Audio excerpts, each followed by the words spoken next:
Yeah, so, like, I finished that page. I haven't written the next one, technically, and so I'm just drawing the sketchbook tonight. I'm just gonna doodle. So I'm taking requests.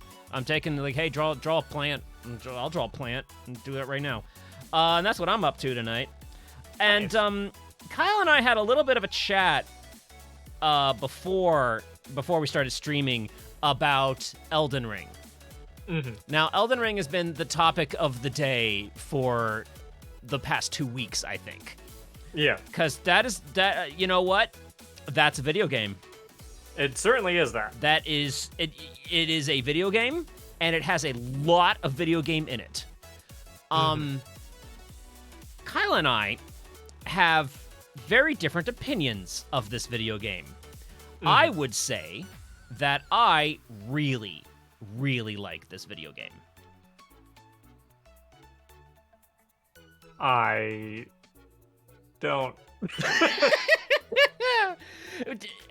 You in a statement, in a thesis statement, how do you feel about Elden Ring? I think it's a very well executed bad idea. So, Kyle and I have come to almost opposite opinions of this game. So on Tuesday, so actually last week, I've been raving about the game. I've been talking about how great it is, and I won't shut up, which is normal for me. But Kyle on Tuesday actually had to get some honesty off of his chest, and voiced many disappointments. And I made the comment on Tuesday, I'm not going to counter you. I'm not going to counter with anything positive. I would like your wholly honest, like venting of the thing. So now here we are on the show that is you and me. And I feel like we have an opportunity to have a very interesting discussion. I definitely agree. And so I will make a statement of non-hostility in that I have, like, my love of this game does not require you to also love this game, and I am interested and intrigued by all of the things that like irk you about it. And I think I would like to like break it down and compare and contrast our notes and try and hear each other as best we can and have like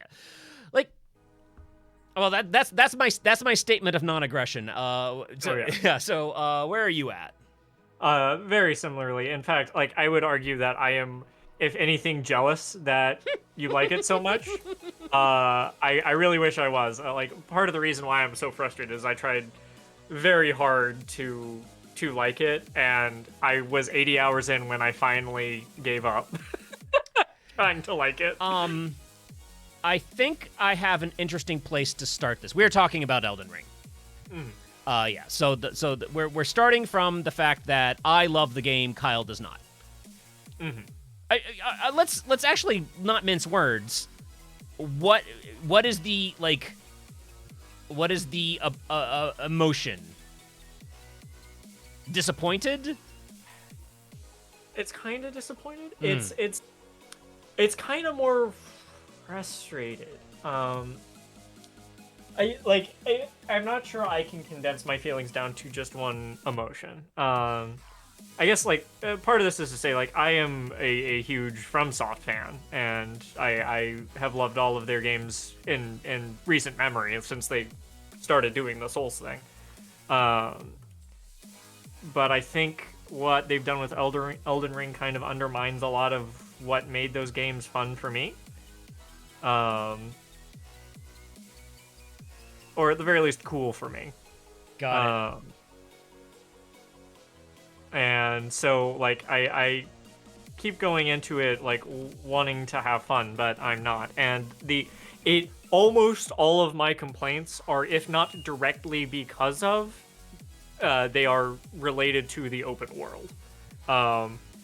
This isn't a, like, oh no, Soulsborne is too hard and difficult, and yeah.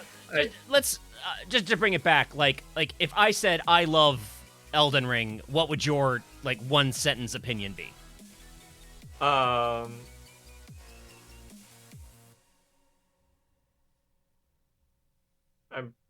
I'm glad you do. I don't. Yeah, I do not love Elden Ring. Yes. So, and the reason why I'm trying to get at that is like, is it you hate it? Is it you're disappointed by it? Is it you're frustrated by it? Is it you're? Did I say disappointed? I already forget. Yeah. Yeah. It's just like what is the one sentence like summary? See, like I'm having trouble getting it like quite to a word like that, because there's parts of it I do like, but there's so much of it feels monotonous to me. I can't even say I hate it.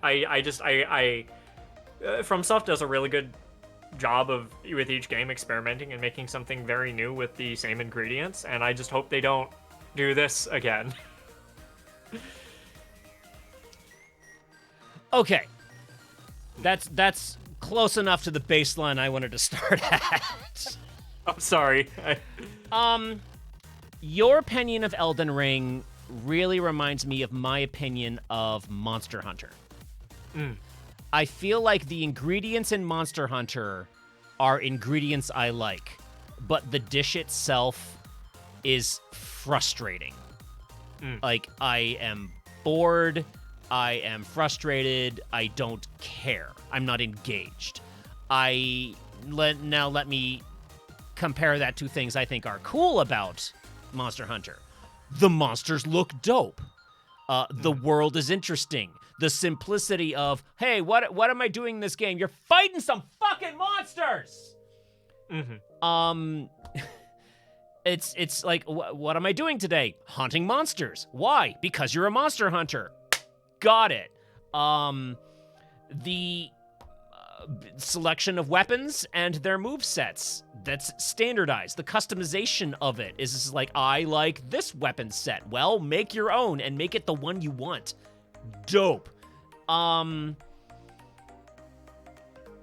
Bored. It bores the fuck out of me. I'm so bored. And I'm using my angry voice, but I'm not angry at it. I think it is a game for people that like it. Squirrel Horde says, I like peanut butter. I like mustard. I don't like peanut butter and mustard sandwiches. Similar, but the weird one about this particular thing, oh, your grandma does like them. That's not where I expected that. Not where I expected that sentence to go. I feel like I like all of the things that are in Monster Hunter. And because, like, part of me would say it's like the fact that there's no story would bother me, right? But it doesn't. I kind of think the get to the pointness of it is interesting. I play a lot of really grindy MMOs, and I love my number going up and my gear getting progressively stronger over time as I work really hard. I think that's a lot of fun, and that's something that Monster Hunter does. I think I know an example. I only really played World. That's the only Monster Hunter that I've played. And there's a problem I have with the video game Splatoon, which is that I played so much of Splatoon 1 that everything got, like, maxed out. I had every piece of gear. I had custom gear. I had all the weapons. I had my weapon, like, my favorite weapon. I had actually, like, the number that says how much you've used the weapon had, like, gone to 9999999. I played a fuckload of that game. And then Splatoon 2 came out, had some changes, had some balance patches, it had some, like, it's a different thing. And it was all fun and all, but, like, I had to grind everything up from scratch. And I fucking hated that. It's like, no, I already did that part. I just want my gear and to play the game a lot. And I had to unlock all the weapons and grind them up and get the stats to the point. And my favorite weapon was at, like, I mean, the number that you've used, it doesn't matter. But I mean, like, but that's my weapon. And that really discouraged me. Now, I only played one Monster Hunter, but I felt like if I played a second Monster Hunter, I was going to have that feeling. It's like, come on, I already got this armor. So when you tell me like what you're feeling, getting just bogged down in Elden Ring by the open worldiness, that's the feeling that I feel. Like, it feels like the same thing I felt in Monster Hunter, where it's just like this should be something I like, but I'm just like overwhelmed by it to the point of boredom. That's there's definitely some through line there. Let's see. Like, I'm trying to decide where I should like delve in with the specifics of. So like my favorite part of previous FromSoft games has been the exploration, and I've sort of had a lot of conversations with people back and forth about like how I look at previous FromSoft games, particularly the Dark Souls series, as open world games, and that's not really the right term for that. I would agree. I'd very much agree with that. I don't think that what the word open world game means is what I'm going to use the phrase traditional Soulsborne game. And which I would say that I would actually just like objectively say that Elden Ring is not a traditional Soulsborne game. I think it is a different. I think it's. You know that thing that other studios do where like they were inspired by Elden Ring, or not Elden Ring, by Dark Souls, and so we're gonna make the game that we make, but we're gonna put some like these 2 or 3 Dark Soulsy things in it. Elden Ring kind of feels like that. Yeah, where it's not a Soulsborne game. It is an open world game, but it has Dark Soulsy things in it. And here's the funny part is that I felt that about Dark Souls 2. Loopy Fritz actually feels the same. I think Elden Ring is a better game than Dark Souls 2, but at least Dark Souls 2 has the whole underdog, no one loves it, so someone has to thing going for me. So I think I actually like 2 a little bit better than Elden Ring. That's interesting, because I feel like this is better Dark Souls 2. It's like I played the core game of Dark Souls 2 and then got bored and didn't do the DLC. And that's fine. I feel like I completed my Dark Souls 2 adventure. That game had it felt different. It felt like it was made by a different studio. It felt almost like it was like in some ways it was, as you and I both know, that like the man for whom Dark Souls was his baby was Miyazaki, and he was working on Bloodborne at the time, so other people at FromSoft were making Dark Souls 2.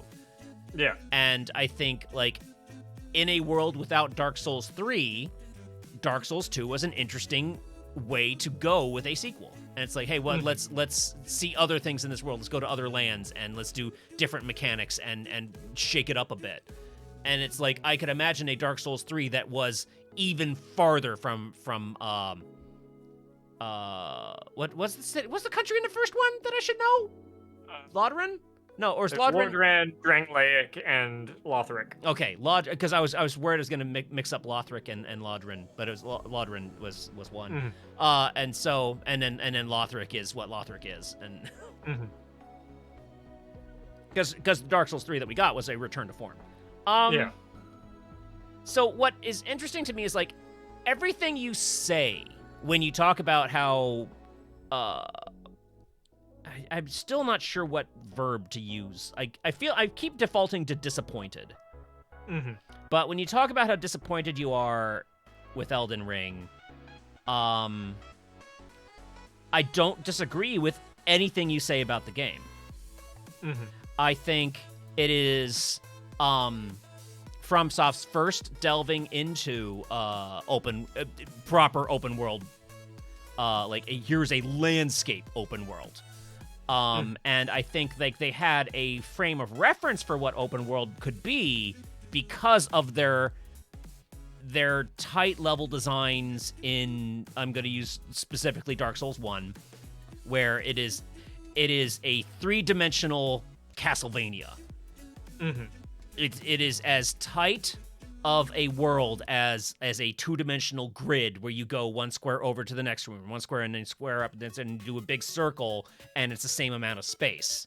As is common, is kind of like a staple of what we call a Metroidvania. Dark Souls 1, more than any of the other, I don't know about Des. I never played Des. And I never played Bloodborne. Was Bloodborne as tight as Dark Souls 1? I think it was very close. Mm-hmm. And did you play Des? Demon Souls, you mean? Yes. Des is community shorthand for the video game Demon's Souls, because no one says Demon's Souls. I have not. Leapy Fritz has, and I've heard a lot of how it works secondhand, at least. I want to play Demon's Souls, but it's still impossible to get a PS5 without performing an Eldritch Ritual, which is frowned upon. Hey, we know an Eldritch, an otherworldly Eldritch abomination. We should go talk to him. Go talk to LD Rich. He'll get us a PS5. Yeah, I'm gonna clip this, Rich. We need your help. We need your Eldritch powers to summon a PS5. What do we need to say? He would know. He would know. I'm gonna clip this. I'm gonna clip this and send it to Rich. He'll know. But apart from that, what am I thinking? All right. Well, anyway, here's you can't really see it on my camera, but I drew this little one. It's like Elden Ring and a little staple. It says C-, see me after class. I drew that for you. What should I draw next? Something give me an idea. But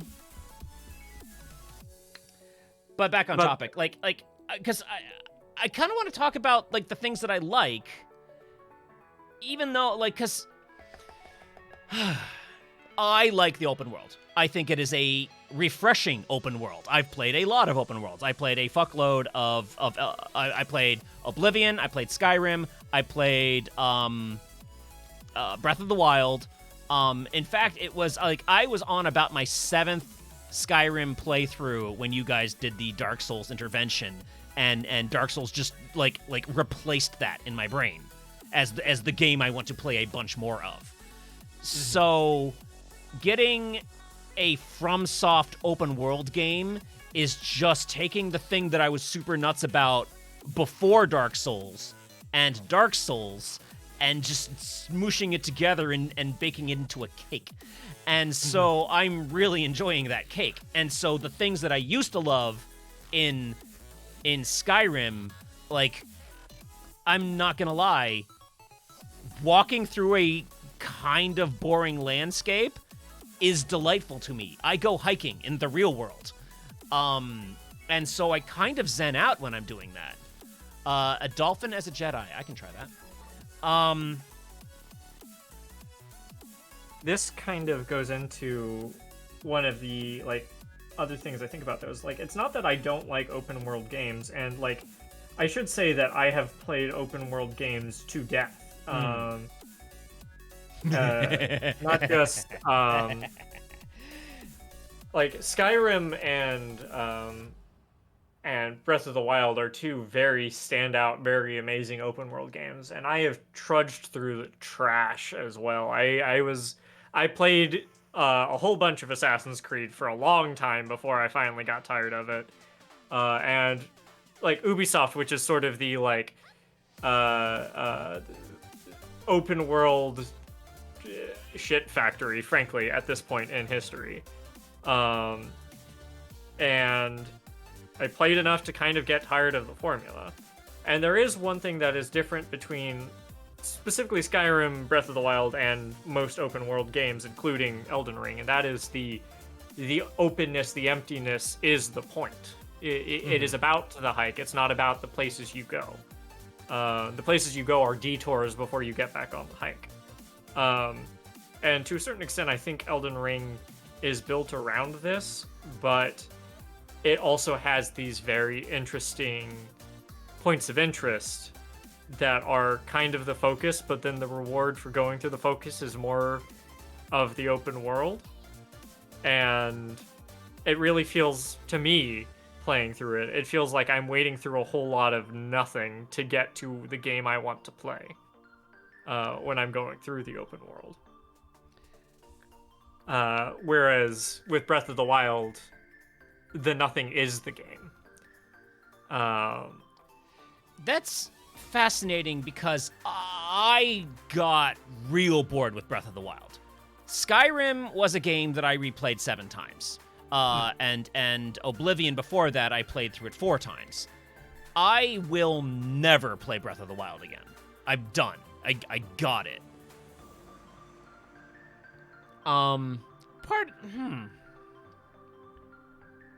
It's gonna be a question about whether I play Elden Ring a second time, whether there's replayability for it. Because after a certain point, Skyrim stopped being a video game in my brain and started being a place I could go. It felt like going to the park or the bar or the library, or the coffee shop or to Skyrim. It was just a place that I could go and hang out.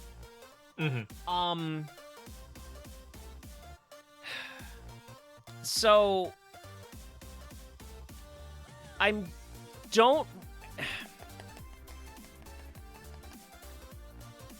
Breath of the Wild, just got really boring after a while. And I just didn't care about the locations. The locations weren't interesting enough.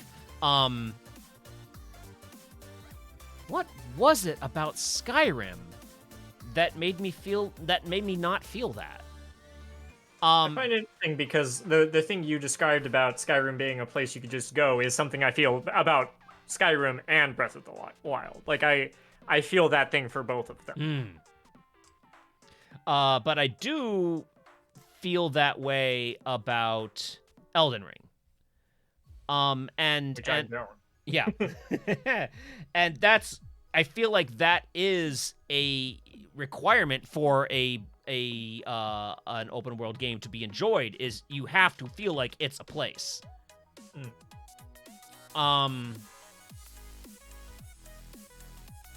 You know what?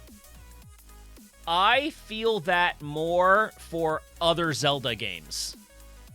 I feel that than Breath of the Wild. I feel that for Zelda 1 and 2 a lot. What was the Super Nintendo one? I was thinking I might feel it for either Twilight Princess or Ocarina of Time, but it's been so long since I've played them that I'm kind of curious to go back and give them another shot to see if I feel the same now with my modern sensibilities. Oh my god, I just realized something. What's that? The way I feel about Breath of the Wild is exactly what you're feeling for Elden Ring, because it was the tightness of those smaller worlds that I loved, and Breath of the Wild is lacking it at all. Yeah, that's the thing. That's a better analogy than the I don't know if I could really enjoy Breath of the Wild as an open world game, because I'm comparing it to how I felt about previous Zeldas. I never played Majora's Mask. I really liked it. I heard it was amazing. I absolutely loved Ocarina of Time. Ocarina of Time is big love for me. And I think I just didn't have time at the time to play. I don't know how to draw a dolphin. What was I thinking? Where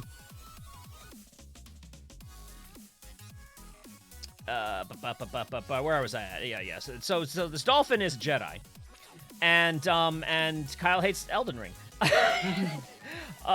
Sorry, I got distracted. Pick it up for me. Where are we at? Where are we going? So the rather than even Breath of the Wild or Skyrim. Like Elden Ring, actually, the more I think about it and think about what frustrates me, the more it reminds me of Ubisoft open world games. Like I made that statement that it's a well executed bad idea, but like I'm not even sure I think it's a good open world anymore. And part of that is the sort of checkbox to-do list that's in every new section of the map. Like, the joke with Ubisoft games is there's always the radio tower you have to climb when you enter a new area. Elden Ring has that. It's less steps. You just go and pick up the map, but it still has that. Similarly, like there's all the text text box checks or tasks you need to do when you go on. You need to go find the Lesser Erd tree and do that. You need to find the Everjails and fight the people there. There's always a crypt or something that you have to go through, and all the crypts are pretty much the same like assets move back and forth. And to be fair, like Bloodborne had like the crypts and stuff are just like the Chalice dungeons in Bloodborne, but you don't need to like run around aimlessly through nothing to find the Chalice dungeons in Bloodborne. And I think I see another difference in how we play the game, because like I said fuck completionism with this, because fuck completionism with this. I've just been wandering the world and finding what I find. And so when I find another Everjail, I'm like, oh, sweet, another Everjail. Let me go in there and hope it's not as bad as fucking what's-his-name Knight. That guy was rough. It took me a while to learn how to counter him.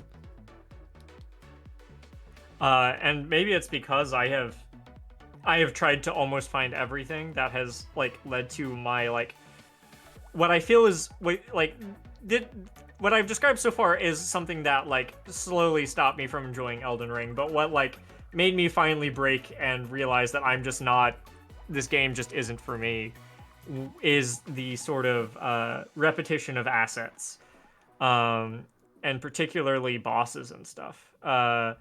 Because in going through and finding all of the stuff, I have realized that they reuse every boss at least once. And I mean every boss, yes, even that one. And I haven't gotten, like, the only bosses I've seen, I've like, I'll see how my opinion changes as I get farther into it, but, like, the only bosses I've seen reused have been, like ones that I expected to be reused. It's like, oh, you're a dungeon boss. So I haven't fought enough plot bosses to find the duplicates yet. You told me about a big one, and that did bother me, but I've been thinking on it, and it's like, hang on, I want to see it myself. That's fair. If I hadn't already been having that frustration, maybe I would have been able to take that one on the chin. But with what I was already feeling, that one was kind of my breaking point. Here's an interesting question. Mm-hmm. If you... this is going to take some imagination, because this is a fantasy world that I'm about to describe. Mm-hmm. How do you know the dolphin isn't himself a Sith? No. Not what you're... I'm drawing a Jedi dolphin for Squirrel Horde. No. If you had never played a Soulsborne game, but had only and had never played, this is gonna be tough. All right, so bear with me here. No, I'm never played a journey. Soulsborne game and never played an Elder Scrolls game, but and your concept was the Ubisoft game. Would you consider this a better Ubisoft game? Where I'm at in my headspace now, I'm not even sure I'd think that. I might just think it's an Ubisoft game. Neat.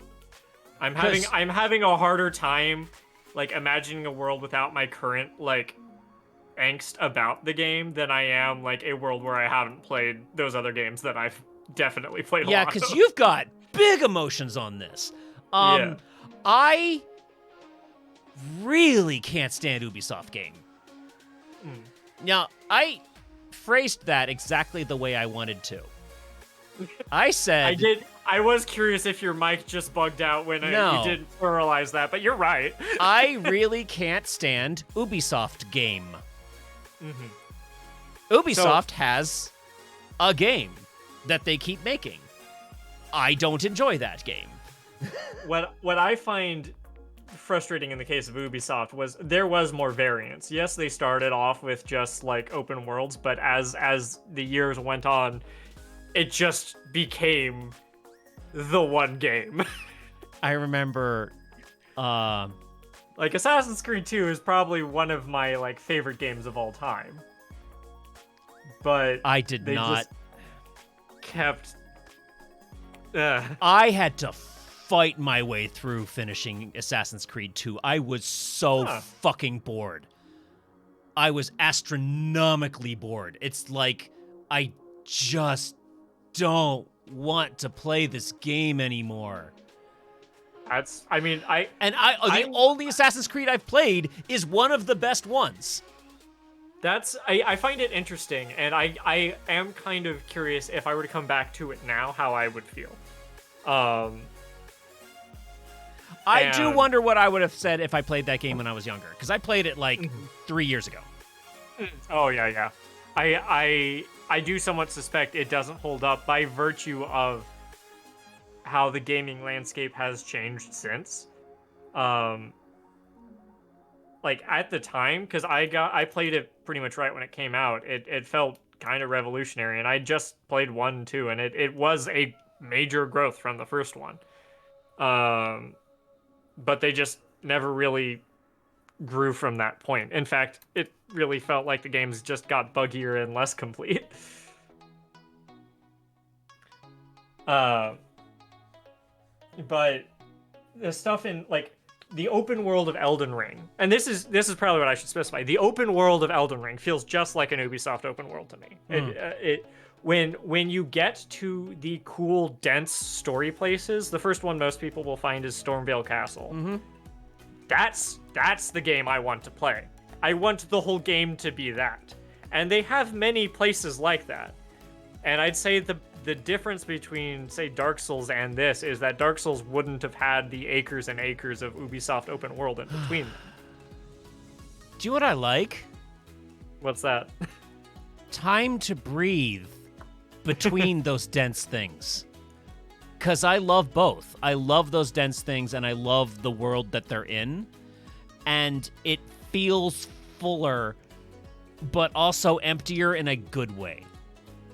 And like I absolutely like, because I've done Stormvale Castle, I've done Magic College, and I've done Magicville, and I did Weeping Peninsula. Those are the 3 that I've done. So I'm not that far in, actually, but and I'm kind of like still breathing before I go into the next one, because I think the next one is Big Treeland. Oh, by the way, if everyone's got an idea what should I do on my sketchbook next, I'm open to. I'm taking suggestions tonight. Big Treeland, I've been excited about that the entire game because because glowing golden Yggdrasil is like the first thing you see in the game, and I was like, I am in a place I want to be. It spoke to me in Jer language from the first minute of the thing. It's like, check out this dope ass tree. Yeah, yeah, I want to be here. And so that thing that you hate is something that I'm actually kind of really relaxing into, and after like a hard day of work, and I'm not really up for a dense, challenging dungeon, I'm like, I could ride around a little bit. I could ride around a lot a bit. And see, if I need that break, I'd rather turn the game off and like take a shower and think about what I just experienced.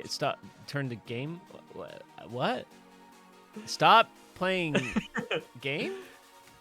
You don't. What? Stop playing game. What do you mean stop? I don't. You're not. It's like you're saying. It's like that thing where you hear someone speak English, but it's not English. It's gibberish that sounds like English. It kind of like a good book. If you read a chapter that you really want to process, sometimes you take the time to think about it. No. You read book until your brain can't read book, and then you die, and then when you're alive again, you keep read book.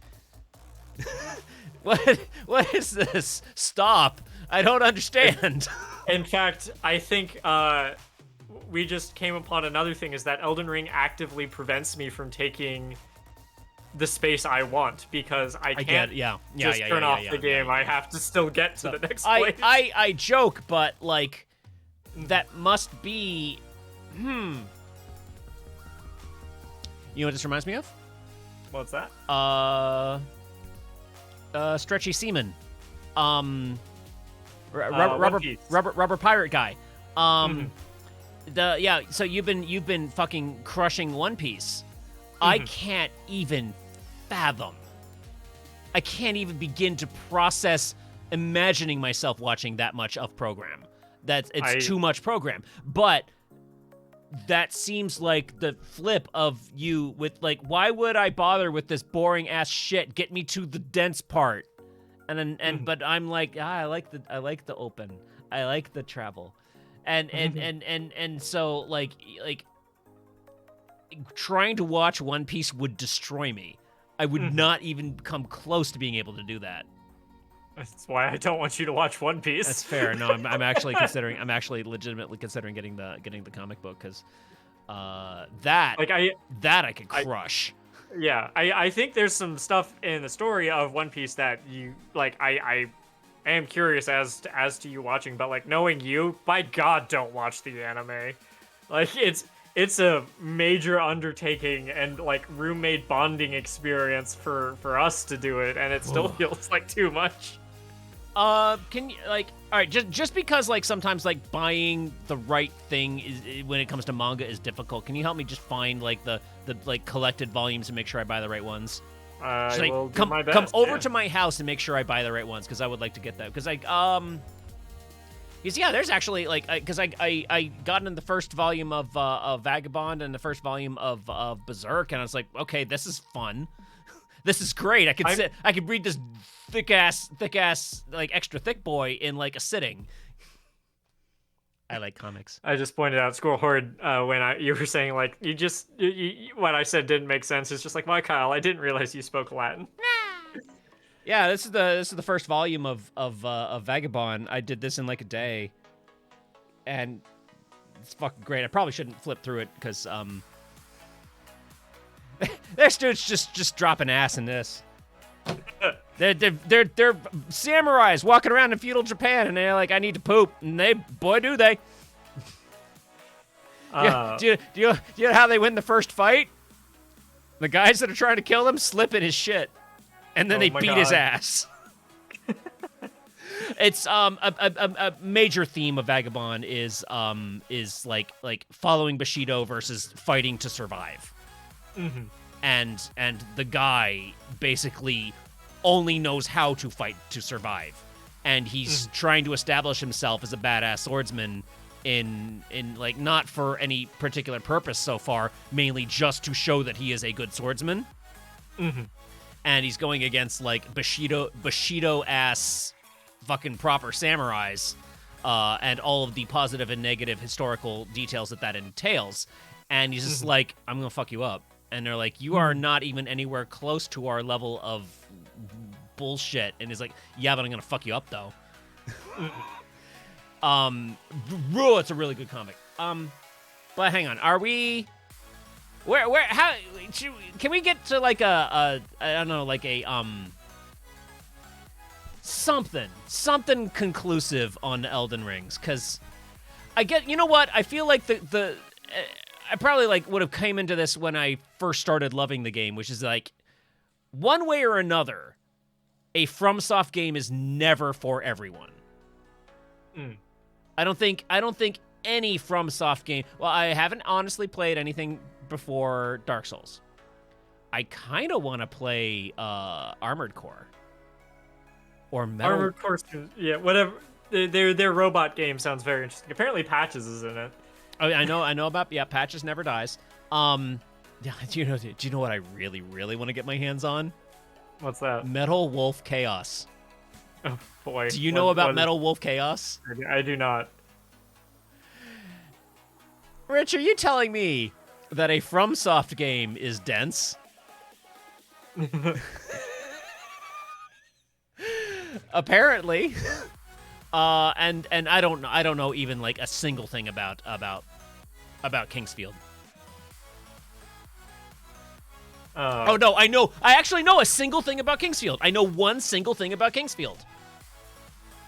The Moonlight Greatsword is in it. Huh. Yeah. I know a single thing about Kingsfield. Yeah, I mean like they were planning on making a Tenchu revival, and they're like, we put too much stuff in it, it's not Tenchu. Call it Sekiro. I think another thing I didn't really get to finish what I was saying. Mm-hmm. Go ahead. Earlier. We were talking about how like I've always sort of thought of Dark Souls as an open world game, right? Which isn't necessarily right, but one thing I definitely fervently agree with is like people referring to them as linear, which I think they are absolutely not linear, and that's something I probably take I take more issue with. I would agree with you very strongly that what are you smoking if you think these games are linear? There is let's just talk about Dark Souls 1. Mm-hmm. There is a linear path. There's an intended path. But there's an intended path in pretty much any game. There's an intended path in Breath of the Wild. That's just good game design. You need your player to know where they can go. I would argue that there almost isn't a linear path in fucking Elden Ring. No, there is. There is. It's pretty... It's not as obvious, I'll say that. It's not about being obvious. I am watching... I have studied game design a lot. Mm-hmm. So that might be why I can see very clear things leading you in certain directions. Kyle. Yep. A very clear thing leads you in the wrong direction from level 1. And that's on purpose. Yes, it is. And I think like yes, there is a linear path, but I guess what I'm trying to say is like FromSoft loves to deliberately obfuscate the linear path. That is just a thing in game design. It is the type of thing that you do not want your audience to know you're leading them somewhere. I do not think how FromSoft has ever obfuscated its linear path, has been like, that's not the remarkable thing about it. Okay. That's just a thing in game design. All right. An example here. They do have just a yellow pointing line telling you where you need to go for story progression. There's two things that happen here. Either you hit a difficulty wall, in which case you go the opposite direction, or you say, fuck you, don't tell me what to do, and you go in the opposite direction to the Weeping Peninsula, where you're supposed to go. Eventually you finish there, you can go right to Caelid. Big difficulty spike. That also bounces most people off. At that point, if you keep going where you're not supposed to... You can accidentally into Caelid. In fact, it's incredibly everyone has accidentally into Caelid. Yep. It's like, hey everyone, check it out, the shit zone. Oh. And if you stay there, you are making the choice to stay there. It's not because they are forcing you, they are misleading you down the path as to where you're supposed to go. I stayed there and I met my best friend. Yeah. Sister to the rotted wolf. They have this whole direction they want you to go, and then from that, like, there's like the fact that right when you beat Godfrey, or not Godfrey, what's his name? Godric. You are essentially pointed right at Liurnia of the Lakes. There are other places you can go, but there's a reason why you are dumped out of that boss room into the big vast expanse of that, because that's where they want you to go next. It is pretty well telegraphed their path, their intended path they want you to lead you through. I won't disagree with this. And I don't think that's a problem with Elden Ring or anything like that. I just like it's a thing I noticed in pretty much every game that I've ever played. And like I said, Breath of the Wild, which is probably the most like open world I think I've ever played, because again, it's not about where you go, it's about the thing. There's still an intended order for you to do the Divine Beast Sin. Not everyone does it, and it's pretty loose, but there's an intended order. What would you say is the intended order? Zora's, Bird People, Goron's, Desert.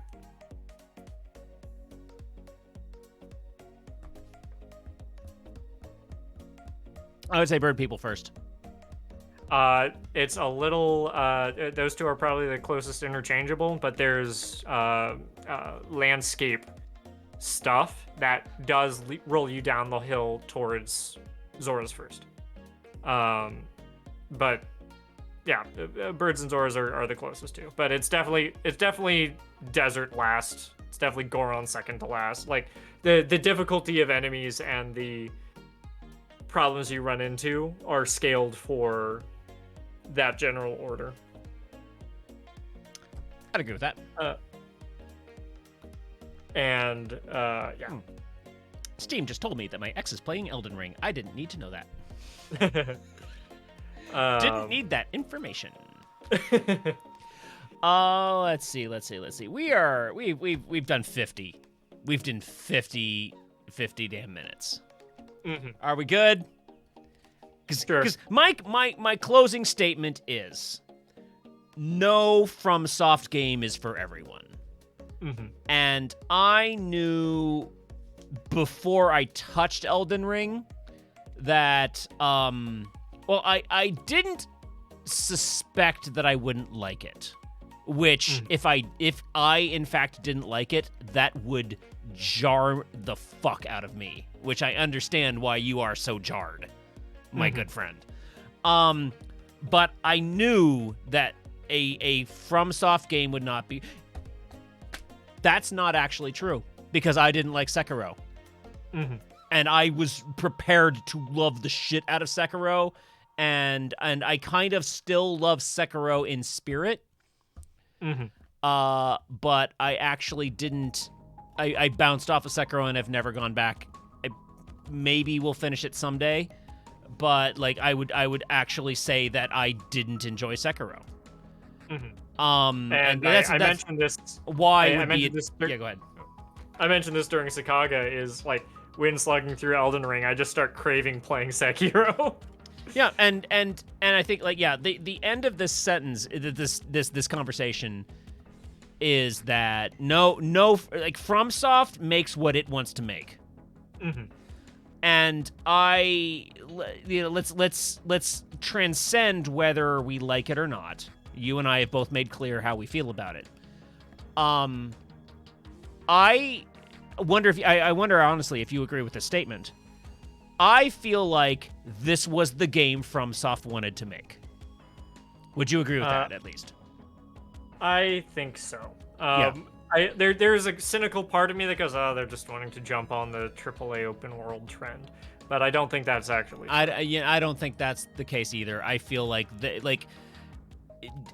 again, eschewing how how I feel about it, what my opinion of it is. It definitely feels like there was a creative vision and they met it. They wanted to make a thing, they made it exactly the way they wanted to. And like no part of it makes me feel like no, I know exactly what I want to say. No part of it that I've touched so far makes me feel like why am I blanking on the thing that I'm trying to say? The demon ruins in Dark Souls 1. The demon ruins in Dark Souls 1, they ran out of money, they couldn't make everything they wanted to make in it, and it is a clearly, obviously weaker level compared to everything else in the game. And there are lore threads that point towards the Demon Ruins that just don't get answered.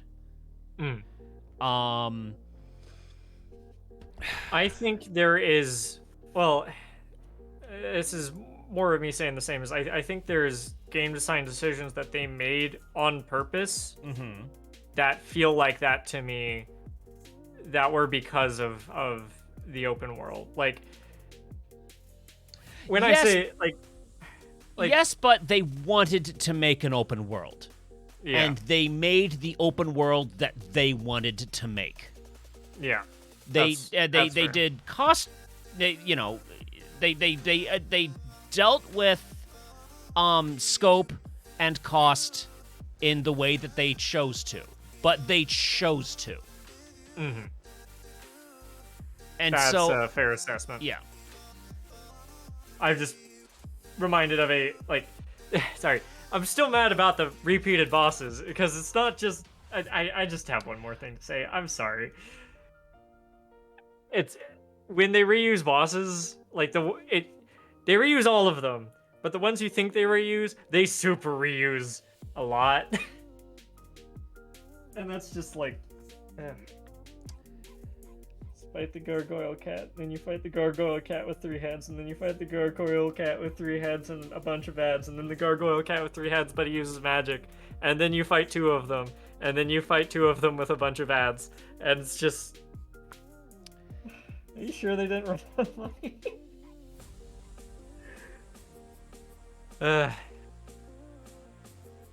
When I met the gargoyle cats, I kind of was like, I'm gonna see you again. Do you know who I haven't seen again, but I know I will, but I'm kind of surprised that I didn't? What's that? My crystal lizard, the wildman from whatever farm. I'm surprised that was the first boss I fought, because I felt really satisfied by fighting that guy first. I'm actually looking him up. I don't think I ever ran into... He's a cave to the north of the starting zone, because I never saw Horseman. I never saw the tree sentinel. The Beastman of Farum Azula? That is the guy. He was my crystal lizard. He was my first boss. He was a tough boy. I was a naked depraved and with a stick. And I had to get good, and it was a proper, satisfying crystal lizard experience. What I mean by crystal lizard is in Dark Souls 3, there's the path you go to the first boss, and then there's other path that says there's a little sign on the floor that says turn back, and over there is an optional boss that's really tough, and if you fight him, you feel really good about yourself. And it's kind of like this FromSoft concept of here's the first guy you're supposed to fight, and here's the guy that like, if you're really good and you really want to challenge yourself, you can fight this optional thing, or you can go get strong and come back to him. Well, I don't know how I feel about it, but I can confirm they do reuse him a lot. Yeah, I would not be like, I wouldn't have been surprised by that. He seemed reusable, and when I got there and got like the notion of, okay, so this is what a dungeon will be, I was comfortable with that. Squirrel Horde started with Zoras. All right, Zoras, Gorons, Desert Birds. Doing the birds last is a terrible way to play Breath of the Wild, because they give you like the explorational skill. Yep. That's why I say birds should be the first one you get, because you get the up jump go, and that up jump go makes the world easier to traverse. That's unfortunate. I did the desert first, and I did the birds. Yeah. I can't remember if I did the Zoras or the birds last. I did it in the opposite order of what it felt like they were pushing me to do, because that's how I play games. Yeah, Squirrel Horde and Shiny Zubats are saying in 2 different chats that Rivali was a piece of shit. That's true, but Cass was the best. Cass is the best NPC in that game. Cass is the traveling bird with the accordion who sings about a puzzle that you have to solve. He's my favorite. He's my favorite person in that game. You know what? I didn't like Beetle until I liked Beetle. Like he's like, man, you're just kind of a gross weirdo, and then like he grew on me, and I was like, nah, you're just on another level, and I respect that. He's just built different. He's just built different, and I think like when so it's like when I thought he was weird, I didn't like him. And when I started to suspect he might be a little gay, I liked him a lot. He starts saying, "Hey, do you have?" He's asking Link if Link has feelings for him, and it's like, "You're right, Beetle."